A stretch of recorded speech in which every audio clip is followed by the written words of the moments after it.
اس عبادت کے بارے میں تین تصورات کو اچھی طرح سمجھ لیجئے۔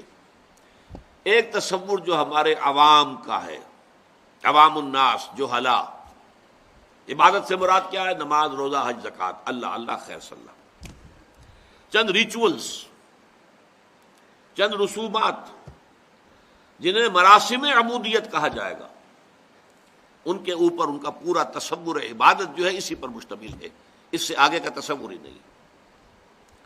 لیکن الحمدللہ ثم الحمدللہ یہ جو 20ویں صدی عیسوی میں تحریکیں اٹھی، جو احیائی تحریکیں، ریوائولسٹ موومنٹس، انڈونیشیا سے چلیے مظلومی پارٹی، ہندوستان میں جماعت اسلامی، مصر میں الاخوان المسلمون، ایران میں فدائیین، ترکی میں سعید نورسی وغیرہ وغیرہ، ان تحریکوں نے ایک کام کیا ہے، بہت بڑا کام کیا ہے، کہ جنہوں نے اس تصور عبادت سے اٹھا کر تصور عبادت کو یہاں تک وہ لے آئے ہیں کہ عبادت نام ہے کامل اطاعت کا، پوری زندگی میں اطاعت، ہر گوشے میں، ہر شعبے میں جو اللہ کا حکم ہے اس کو بجا لانا، اس کے مطابق زندگی گزارنا، عبادت اس کا نام ہے۔ یہ ہمہ وقت ہے، ہمہ تن ہے، ہمہ وجوہ ہے، پوری زندگی پر پھیلی ہوئی، چھائی ہوئی۔